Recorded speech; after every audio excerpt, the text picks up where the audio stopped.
Well, we were told from Brooksville to Tallahassee back then, 19 was not finished.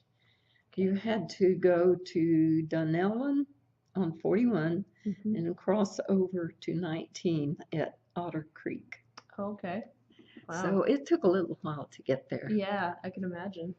So we had to be there by 10 o'clock in the morning. Oh. We had to leave Brooksville at 4:30 or 5 o'clock. Wow. That's Right. early. Yeah.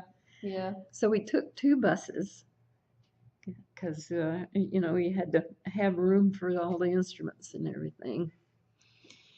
And we were told that they would have lunch provided for us. They were going to have barbecue sandwiches and all kind of good stuff. So when we got up there and we went through the parade and went to get our lunch, everything was gone. Oh no! And y'all no been lunch. There was no McDonald's, nothing anywhere. If you were lucky to find a gas station that might have some crackers or drink or something in. Oh no! So that's what happened. We stopped at a gas station. But how many kids you think were on probably about 50 of us all together. Oh. So you stopped at a gas station and got a cold drink or some crackers. Of course, by that time, everybody was just starving to death. Yeah. And it was late afternoon. So we got back down close to Cross City, just south of Perry, and one of the buses broke down. Oh, no. One of the buses broke down. So they had to call to Brooksville. No AAA back then either? No, I don't know about that, but they, in the telephone conversation, they were sending a bus up there to get us. Well, that was the plan originally. Then they decided not to do that. So we loaded all of the instruments on the bus that was broken down, and everybody crowded up on the other bus. We got into Brooksville it was late. It was sometime around midnight, 10, 11 o'clock, something like that. What time of year was that? Do you remember? What time of year would that have been? I think it's in January. Oh, so it was probably chilly. Could have been. Yeah. I don't remember it being that Too way, busy being hungry to notice how cold it was. So we get home. I don't know how. Maybe somebody. I don't know how Mom knew to come pick us up, but it was late, and after being up at 4:30 that morning, we got 2 or 3 hours sleep, and then Mom called. She says, "Time to get up, girls. You got to go to school." So my sister and I were the only 2 students out of the whole band that were in school. Oh. We're a little bit on the stupid side. The Dixie Theater was the only place in town. You know where the Dixie Theater was? Yes. They'd have midnight movies. It'd be Frankenstein or something like that. Right.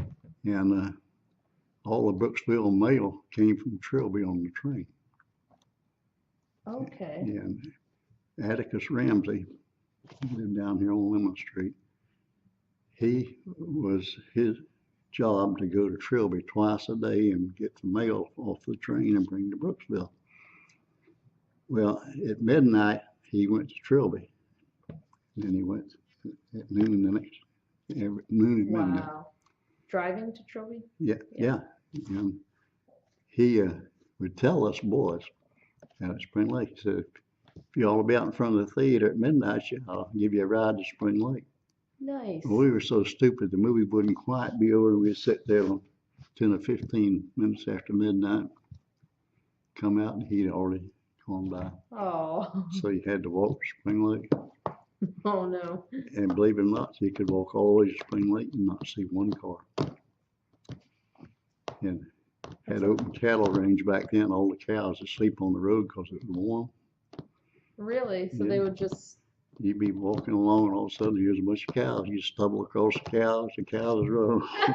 So Grandma Harville lived over here and Grandma Ayers lived over here.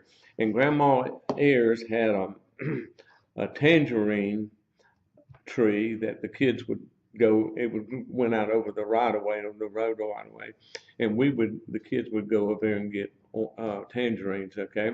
Well, I got some tangerines and I splattered Grandma Harville's mailbox. And so for my punishment for a week is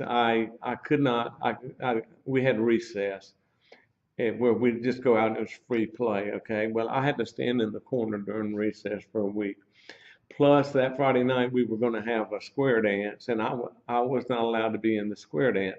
But that's not what concerned me. What concerned me is that the teacher told me that what I did was a federal offense, and that if the federal marshals heard about this, that they would come and take me away and lock me up.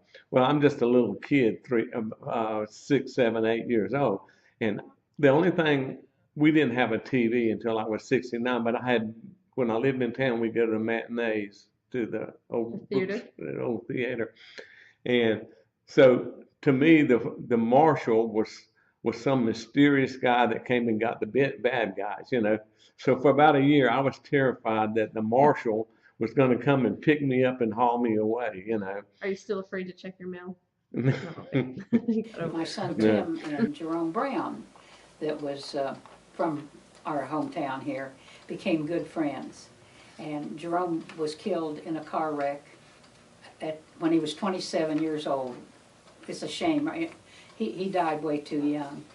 But a memory of him, I'd like to tell, I told you that we did the dance and had the band and all for the seniors down at the fairgrounds. So I was down there with them on that Friday night, I think 1983. We're close, I guess. Well, anyway, he and my son come in. It was almost midnight. And I saw Jerome, and I said, Jerome, I want you on the microphone up here on stage. I want you to sing karaoke with me. And he said, nope, I'm not doing it. And he started to walk out the fairgrounds door. I chased after him with the microphone, and I said, if you don't come back in here and sing with me, I'm going to tell your mother.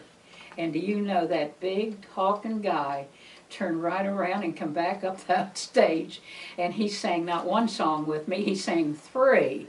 And I could not wait to tell his mother that. It showed me the coaches may yell at Jerome, but when it come down to it, he still respected older people and his elders. And I said to his mother, Annie Bell, you've done a good job raising him. He wasn't going to do it for the coaches, but he would do it for his parents. And what a neat guy he was. It was a good memory of the old days.